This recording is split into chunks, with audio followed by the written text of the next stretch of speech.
Tonight, on a very special episode of CBTV's Behind the Podcast, we present commercial-free and uncut Chainsaw Buffet, The First 5 Years, the documentary. A lot of people know me as the host of the Chainsaw Buffet podcast, and that's a title I've accepted begrudgingly over time. What a lot of people don't realize is that I wasn't the first host of the Chainsaw Buffet podcast. I'm not even one of the founders of the site. It's really been a group effort, a collaboration between all of us that have been involved through the years. We're kind of like Voltron, although I'm obviously Keith. I'm the most important one, the leader. I got the badass Black Lion. I mean, but that's not important. The important part is it's been a group effort. So a lot of people know me as the sommelier. I was not one of the founders of Chainsaw Buffet, and I actually have no idea when I actually joined. And actually, I was surprised that there's been 5 years, and I don't remember a bit of it. So anything you've heard me say was if you were offended, was obviously drug-induced. It's a little-known fact that John has been feeding me amphetamines without my knowledge. Well, for a couple years without my knowledge. You know, after a while, I kind of figured it out. Like, why does my cat food have those extra little white bits in it? But at that point, you know, I needed the boost. So it was fine. It was fine. I don't feel angry or betrayed. I don't have any revenge fantasies at all. Is it weird that I brought that up without any prompting? But no. Oh yeah.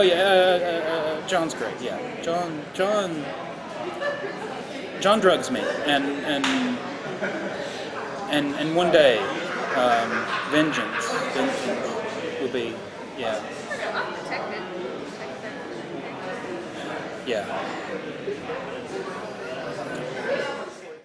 Charlie really brings a lot to the podcast. He's got a lot of personality.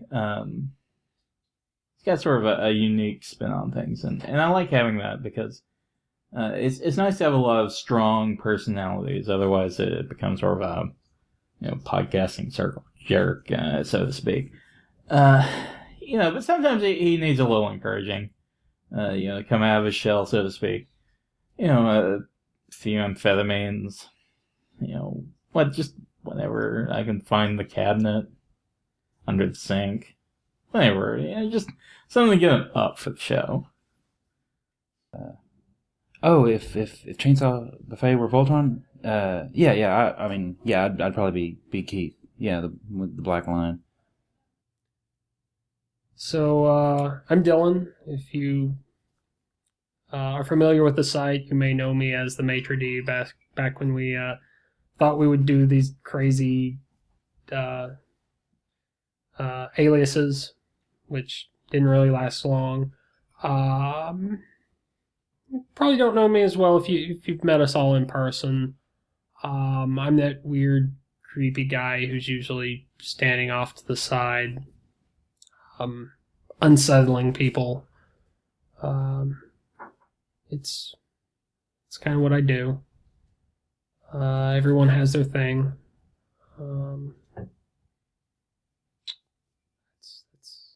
That's just mine.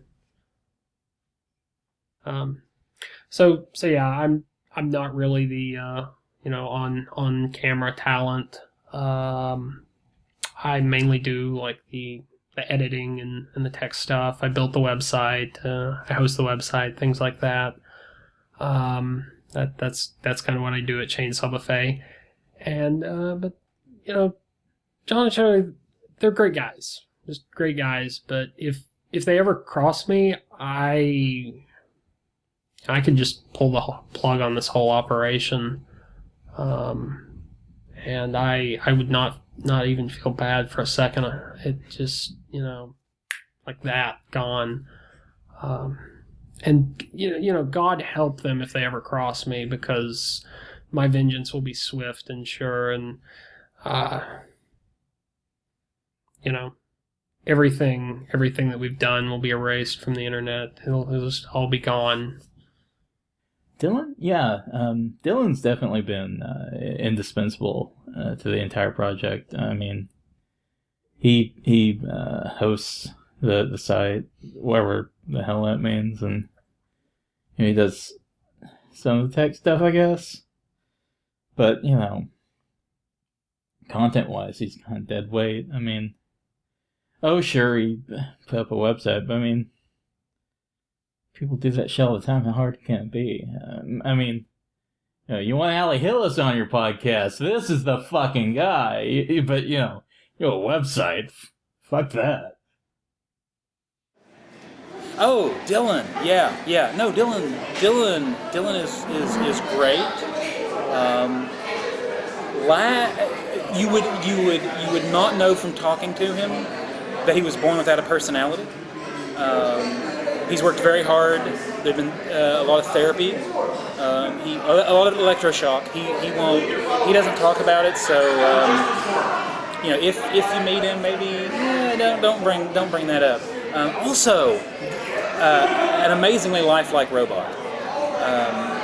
He was actually created by a Disney Imagineer who wanted a son, but was infertile. So he designed his own son. He stole the parts partially from Disney, partially from Universal Studios. There's a little bit of Jaws in him, the ride. But if he asks you, hey, you want to ride the shark? You just no. Say no. But no, it's great. It's great working with Dylan. I found out recently that for a number of years he's been drugging me. I don't know what with yet. I'm still waiting on a lab to get back to me. It's fairly recent. I'm thinking downers. So I think between John and Dylan, it keeps me even keeled. I'm getting my uppers and downers. And with everybody else, I'm getting uppers, downers, Blue Rangers, chiggers. I think pixie sticks. I don't even know if those are a drug. Bath salts, soft soap, dirty needles, all of it. I for any particular mood, as it turns out, I need chemical assistance. But no, it's fine. It's fine. I don't harbor any ill will or animosity. I will destroy him, but it's not. I don't hate him. I lack any basic emotion regarding him. So I dislike him greatly. I detest him, but there's no emotion. It's completely cold and mathematical at this point. I think it's because of the drugs. I think, but otherwise, it's fine. It's fine. I'm fine. I'm fine. So if I were Voltron, which one would I be? The lion? The head or the legs or the I don't know. One of the, that's that thing the Power Rangers drive, right? Okay. Sure, that yeah, whatever. Chad? I kind of remember a Chad. What? Chad who?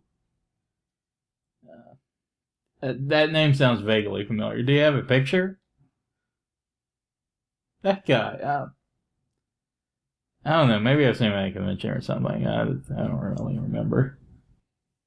What do I think of Chad? Oh no, he was a great guy. Yeah, he was fantastic to work with. A real pleasure. It's really a shame what happened. Yeah. I think Mike did a really good job laying the groundwork as the original host for the show. I mean, sure, if all you want to do is copy Giant Bomb, that's fine.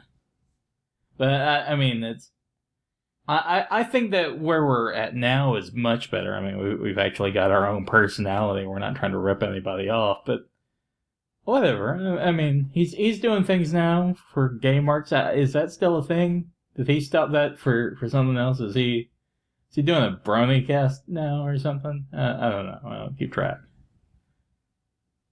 No, Mike was Mike's a great guy. I never actually got to work with him directly, obviously, because he had grown tired of this particular play party before I joined the podcast. So he was already on to DJ Hero or something at that point. He was really into that. So he had bigger fish to fry. He had fake DJing to do. But he was good. He was from what I hear. I mean, he was almost like the high level amateur. Yeah, he would go to tournaments. I never saw him. I never saw him do it because I don't care. I don't care for DJing or heroing or Mike. So I'm just taking it word of mouth. His word. So that's. He's a well-known liar, so probably none of that true. Now the drug addiction he told me about that I believe. He was apparently big into the Ludes. That's not Quaaludes. I'm sorry, Luden's cough drops. Yeah, he was luding pretty bad at one point. I think he went and. I think he tried to get into rehab, but they may have laughed at him. I would have. I would have. I mean, you can't really. I mean, was his throat just really soothed? I mean, I don't know if how can you abuse cough drops? I'm assuming his breath smelled like cherries. I don't know how that works. I'm not a doctor or a mathematician.